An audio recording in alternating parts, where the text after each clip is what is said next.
ABP news से लगातार पत्रकारों की छटनी हो रही है। एक से एक लोग पोस्ट लिख रहे हैं। एक त्रिवेदी जी हैं, उन्होंने कैमरामैन उन्होंने लिखा है, ये आंकड़े दिए जा रहे हैं। सोचिए कि मीडिया चैनल से नौकरी क्यों जा रही है। मैं एक पत्रकार भी हूं, मीडिया फ्रेटर्निटी की बात करूंगा। ये नौकरियां इसलिए जा रही है कि भारत में पत्रकार जो हैं वो मालिकों के सामने घुटने टेक चुके हैं।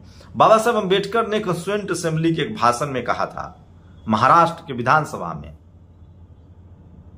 कि इस देश में अगर मिल मालिक हिंदू है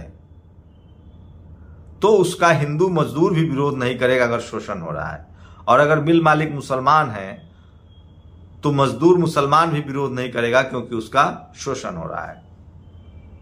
लेकिन उससे भी ज्यादा आगे इस देश में अगर मालिक उसकी जाति का है तो मजदूर उस जाति का विरोध नहीं करेगा। आप सोचिए कि क्या स्थिति बन गई है। यही स्थिति आज हो गई है। बाबा साहब को कितना ज्ञान था। टीवी के जो मालिक हैं वो भी सवर्ण, वहां काम करने वाले पत्रकार भी सवर्ण, और उन सब की नौकरियां जाती और कोई बोलता नहीं है। लोग तंज कर रहे हैं, कमेंट कर रहे हैं कि ये तो बंद हो जाए तो ही अच्छा है। क्या विश्वसनीयता है इस देश के पत्रकारों की। इस देश में मीडिया में सबसे ज्यादा भेदभाव है, डाइवर्सिटी नहीं है। लोग अपने अधिकारों के लिए नहीं बोल पाते। मेरा ठीक ठाक अनुभव है टेलीविजन का, किस तरह से डर के माहौल में काम कराया जाता है, किसी को बताया नहीं जाता है और नौकरियां चली जाती है। तो एबीपी न्यूज से लगातार नौकरियां जा रही है, कोई बात करने वाला नहीं, लेकिन लोगों का समर्थन नहीं मिल रहा है। पहले लगातार समर्थन मिल रहा था। मैं फिर कह रहा हूं, दिलीप मंडल ने कहा है कि इन पत्रकारों की नौकरी जाएगी क्योंकि आर्टिफिशियल इंटेलिजेंस का समय है। अंजुल ने कहा कि यही मौका है। मैं बहुजन समाज के लोगों से अपील कर रहा हूं, इन्होंने आपको जैसे media, judiciary, college, university, bureaucracy में अलग रखा था, इन सब जगह पर तो आपका प्रतिनिधित्व हुआ, लेकिन मीडिया में आपका प्रतिनिधित्व नहीं था। ये बहुजन समाज के लिए बड़ा मौका है। डिजिटल मीडिया पर हाथ आजमाइए, चाहे वो ब्लॉग्स हो, न्यूज ब्लॉग्स हो, या फिर इंटरटेनमेंट का कंटेंट हो, आइडियोलॉजिकल कंटेंट हो, क्रिएट कीजिए। मार्केट खुला है, डिजिटल मार्केट अब किसी के एक के कंट्रोल में नहीं है। इसको मार्केट बनाइए, इसमें रेवेन्यू भी है, और पत्रकार बनने का भी सपना पूरा कीजिए।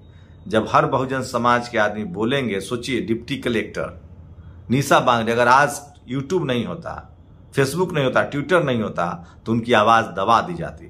रोहित वेमुला की आवाज, डेल्टा मेघवाल की आवाज, पायल तडवी की आवाज, और आज के समय में तो पूरा का पूरा विपक्षी लीडरशिप जो है, विपक्षी पार्टियां जो है, वो सोशल मीडिया के भरोसे है।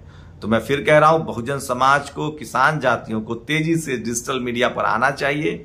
टीवी अखबार देखना बंद कीजिए। वो वैसे भी न तो पत्रकारिता करते हैं, न वो आपके सामाजिक हितों की बात करते हैं, और गनीमत यह है कि वो आपके संवैधानिक अधिकारों की बात नहीं करते हैं। वो जाति विशेष का एक टोली है। नहीं भरोसा तो चित्रा त्रिपाठी का डिबेट देख लीजिए।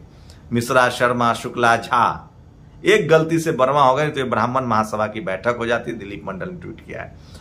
तो सोचिए कि टीवी अखबार के पत्रकारों की कितनी विश्वसनीयता गिर गई है। उनसे कोई बात नहीं करता है, क्योंकि एक तो वो इस देश के 90% लोगों के संवैधानिक अधिकार के खिलाफ है।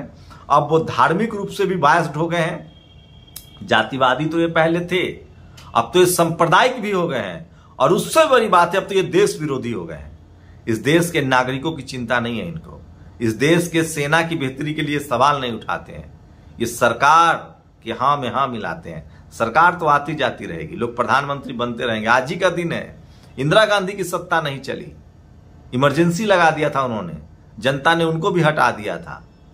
इस देश में लोकतंत्र की जड़ें गहरी है। किसी बराक ओबामा के कहने से देश नहीं टूट जाएगा।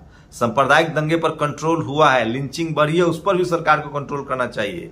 लेकिन इस देश में जातिवाद के नाम पर सोचिए, इस देश की किसान जातियां, SC, ST, OBC कितना तकलीफें झेलते हैं, रोज भेदभाव झेलते हैं, फिर भी वो उफ नहीं करते हैं। संविधान में भरोसा, देश में भरोसा, देश की सेना पर भरोसा करते हैं, संवैधानिक मूल्यों पर भरोसा करते हैं।